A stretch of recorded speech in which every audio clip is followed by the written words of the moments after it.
Tu ne me connais pas encore? Je m'appelle Stéphane Edouard, je suis ton mécanicien en relations humaines, en relations hommes-femmes. Je les explique, je les décode, je les répare même parfois. Alors si c'est un sujet qui t'intrigue et qui t'intéresse, c'est le meilleur moment pour t'abonner à la chaîne. J'ai jamais produit, je n'ai jamais posté autant de contenu qu'en ce moment. Alors tu prends ton doigt là, tu le fais glisser sur le bouton abonner, puis à côté, tu as la cloche. Évidemment, la cloche, personne ne sait ce que c'est quand on aime vraiment un canal. Comme ça, on est notifié, hop, dès qu'une vidéo est mise en ligne, on n'est pas obligé d'aller la voir tout de suite, mais au moins on en est notifié, et comme ça on peut se garder dans un coin de la tête, dès que je sors du boulot, je vais voir la vidéo de Stéphane Edouard, ou d'un autre, qui dit peut-être le contraire. Aujourd'hui, je vous avais promis, enfin plutôt, il y a quelques jours, je vous avais promis un diptyque, c'est-à-dire d'un côté les 9 types de femmes à éviter. Les voilà, les hommes à éviter, ils arrivent, comme ça, on est quitte. Hein. L'équité n'est pas l'égalité, on y reviendra d'ailleurs à cette histoire d'égalité homme-femme. 9 catégories d'hommes à éviter, je n'expliciterai aucune, donc ça sera un petit peu à la mitraillette. Pour avoir le pourquoi du comment, c'est dans mes contenus, c'est sur la chaîne, mais c'est également sur mon blog homme-d'influence.com et surtout dans les contenus payants, les séminaires. La meilleure façon de se procurer les séminaires, c'est d'aller sur madconsulting.fr. Madconsulting.fr, c'est la bibliothèque de tous les séminaires enregistrés depuis que j'ai commencé à en donner en 2005 ou 2006. Et puis si on veut en recevoir un comme ça par mois, et puis parler avec moi par téléphone, et puis échanger avec les autres clients sur un chat privé, ben on devient VIP. Le lien est dans le coin de l'écran. Premier type d'homme à éviter, le fils à maman, celui qui n'a pas coupé le cordon avec maman, j'allais dire le cordon matriarcal, non. Il s'agirait plutôt de côté matrilinéaire que matriarcal. Pour me débarrasser du fantôme de ma mère qui vivait à mes côtés pendant 15-20 ans et qui semblait encore demander quelque chose qui ne paraissait pas encore apaisé. Je crois qu'elle peut dormir en paix maintenant, c'est fait. Je me sens beaucoup plus libre, je me suis, comme on dit, affranchi. Oui, alors j'ai déjà expliqué, je n'y reviendrai pas, je vous mettrai peut-être, si j'y pense, le lien dans le coin de l'écran. Le voilà qui est fait, je crois.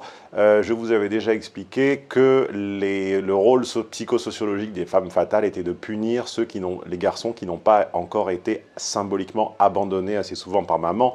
On est N-A-I-T 3 fois dans la vie, on est en sortant du ventre de sa mère, on est quand sa mère nous dit maintenant t'es un grand, t'arrêtes de compter sur moi et tu te débrouilles, et on est une 3e fois quand, hélas, nos parents décèdent.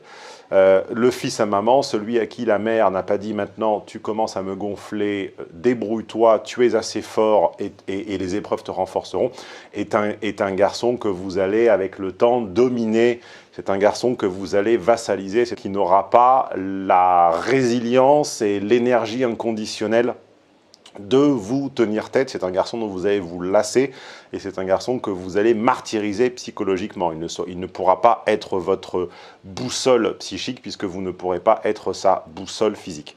Alors, deuxième type d'homme à éviter, le mec cliché, autrement dit le stéréotype. Si je voulais être pédant, en sociologie, ça s'appelle les centres prototypiques. Bon, dans le langage commun, ça s'appelle le mec cliché, le stéréotype. Donc oui, alors le gars avec la veste sombre, la chemise claire, les Ray-Ban, une Audi blanche ou noire, la maison avec piscine, et dont tous les amis ou toutes les connaissances ou toutes les expériences ou toutes les ex montrées sur l'écran du téléphone ont l'air de sortir d'un catalogue de clichés. Il a l'argent, il a le pouvoir, il a une Audi, il aura la femme.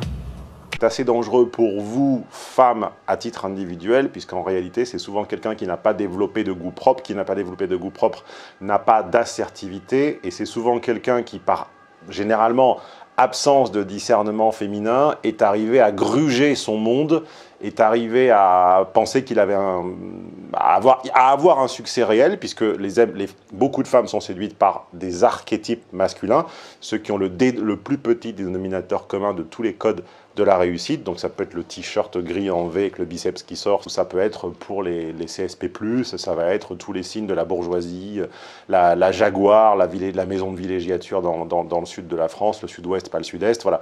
Tous ces clichés-là vont dispenser l'homme de développer une singularité, un discernement, une assertivité propre, en arborant tout simplement le plus petit dénominateur commun des codes de succès des autres, et vous pourrez avoir des surprises. Peut-être pas, je vous le souhaite que ça se passe bien, dans l'immense majorité des cas, le jour où vous allez déchanter d'autant plus sévère, vous allez prendre cher avec un mec qui était une collection de clichés de l'inconscient collectif. Alors la troisième catégorie d'hommes à éviter, elle découle de la seconde, on aurait presque pu en faire un bis, comme on dit ici en Italie où je me trouve, fare il bis, c'est une expression très commune pour dire tu m'en remets une couche.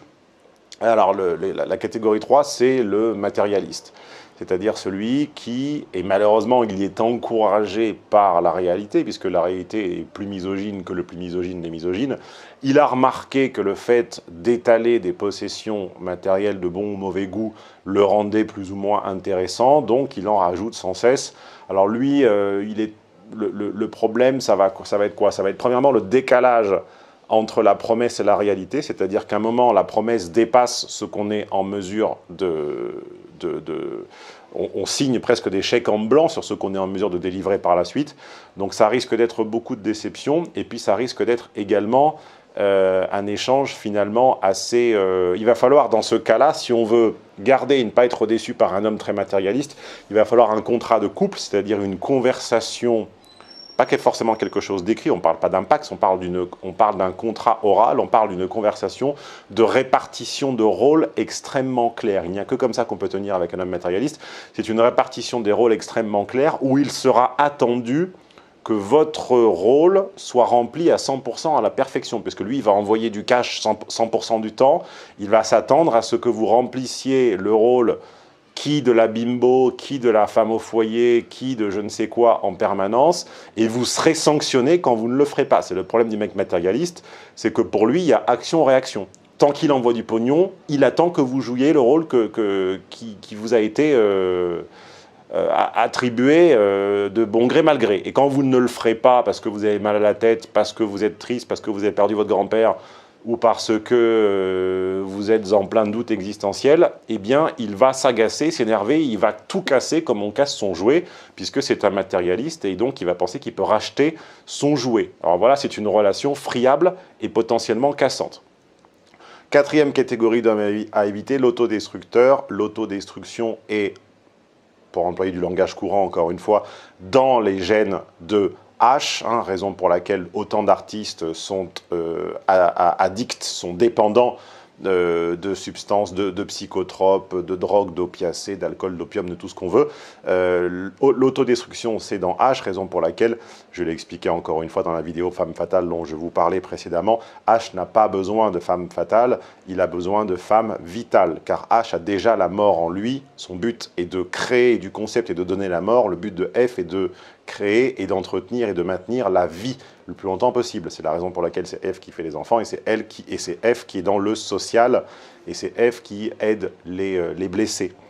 Le 1, 2, 3, 4, 5e catégorie d'hommes à éviter, le mec qui n'est pas prévenant. Alors là, j'ai toute la bande des hétéro-binaires qui va dire « mais comment ça se fait? Il passe dans le camp de l'ennemi, il faut être prévenant, il faut être gentil. » Non, d'abord la gentillesse n'est pas ce que vous croyez, et la prévenance, ce n'est pas se faire marcher dessus. Être prévenant, c'est voir en avance, c'est voir et venir en avance, c'est prévenir. Donc venir voir en avance et prévoir, c'est simplement à la source d'expériences plus enrichissantes.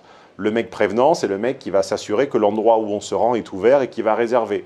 Le mec prévenant, c'est le mec qui va s'assurer que dans la voiture ou quand on part quelque part, on a des pansements parce que le jour, la fois sur 1000 où on va se faire mal et où on va se couper, ça va pourrir le week-end. Le mec prévenant, c'est celui qui va s'assurer que si on est dans une période de grève, le vol est maintenu avant de se pointer à l'aéroport et de se retrouver la gueule enfarinée au milieu d'une queue de 500 personnes en train de hurler au comptoir Vueling. Voilà. Le mec prévenant, c'est celui qui va déployer le double d'efforts pour que vous en fassiez 2 fois moins. C'est ça un mec prévenant. Donc évidemment, le type qui n'est pas prévenant, le type qui se laisse comme ça porter par les événements, pensant dans une béate théorie que tout va bien se passer, eh bien non, tout se passe bien pour les gens prévenants, pour les gens qui anticipent les difficultés, qui les aplanissent, et je vous conseille fortement d'éviter quelqu'un qui ne comprendrait pas ça. 1, 2, 3, 4, 5, 6, 6e catégorie, le mec qui te rappelle, je ne sais plus si on se tutoie, si on se voit, ben, allez, on se tutoie à partir de maintenant, ça y est, on se connaît. 6e catégorie, le mec qui te rappelle sans cesse à quel point son temps est précieux. Alors son temps est toujours compté, il faut batailler pour le voir, il a toujours 1 heure ou 2, bon, c'est qu'en général il a mieux à faire, en général ce mieux à faire ça s'appelle sa femme, ses enfants, son foyer ou sa maman, s'il n'a pas cassé avec maman, souvenez-vous du point numéro 1, donc voilà, donc quelqu'un qui vous fait sentir à quel point c'est un luxe et un privilège qu'il vous ait octroyé une demi-journée, envoyez-le un peu se faire gentiment enculer. Catégorie 7, si je ne m'abuse, j'ai pas mis les numéros, vous m'en excuserez. Le troll internet. Alors le troll internet, c'est celui qui le soir s'empresse de se connecter à 4 forums, 5 comptes Twitter, 6 pages Facebook, avec des pseudos évidemment tous différents, des adresses email différentes, pour y défendre des opinions sur des réseaux hautement fluctuants, instables, liquides, où tous ces pseudo-débats vont évidemment complètement couler, descendre par le bas, ça va disparaître dans les poubelles d'Internet, mais il ne peut s'empêcher le soir, pendant que vous allez vous coucher, ou pendant que vous auriez mieux à faire, suivez mon regard, il ne peut s'empêcher de taper nerveusement avec son identité virtuelle, là, pour débattre du bien fondé de ses opinions politiques ou autres. Non, non, alors celui qui a une vie virtuelle trop riche, en général, est en général déficient dans la vie pratique. Méfiez-vous-en. Avant-dernière catégorie, alors là, je vais en glisser une petite à quelqu'un avec qui j'ai travaillé sur une émission de télé, on ne mentionnera pas son nom, on se bornera à mentionner son prénom, Pascal. Voilà, moi, quelqu'un qui conclut un email par la liste de ses compétences, certifications et diplômes est presque toujours un con. Hein.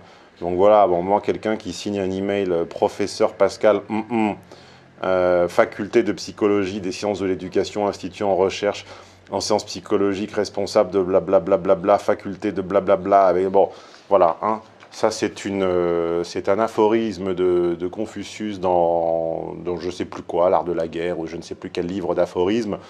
Un gouverneur dont il traversait les terres humblement sur sa mule ou sur son cheval, un gouverneur a voulu le rencontrer, puisque bon, il savait quand même qui c'était quand même Lao Tse, le grand philosophe chinois, ou mongol d'ailleurs, je ne sais plus, je ne sais pas si c'était...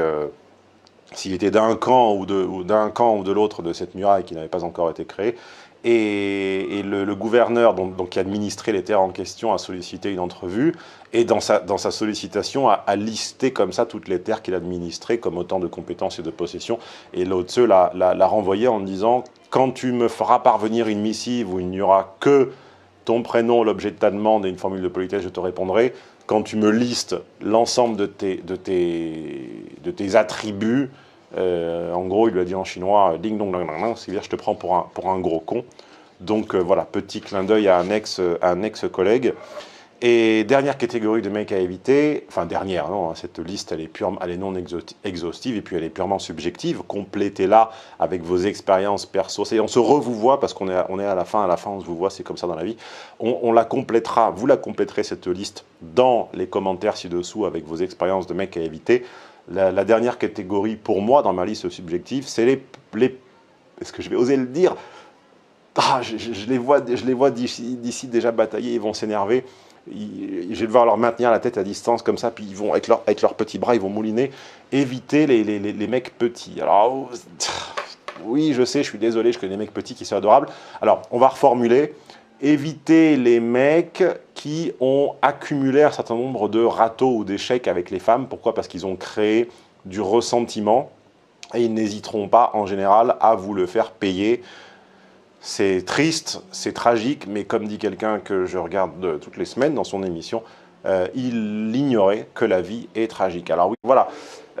Sur ce, attends, il ne faut pas trop que je bouge pour ne pas devenir flou. Sur ce, c'est à toi de jouer dans les commentaires. Cette liste est forcément incomplète. J'attends de te lire et comme d'habitude, pendant l'heure ou deux qui suivra la publication de cette vidéo, je répondrai à tout 100% des commentaires avec la grande franchise qui me caractérise. Voilà, commente, c'est à toi.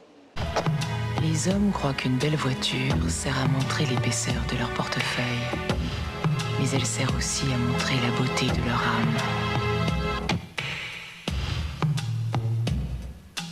Il a l'argent, il a le pouvoir, il a une Audi, il a une âme. Il aura la femme.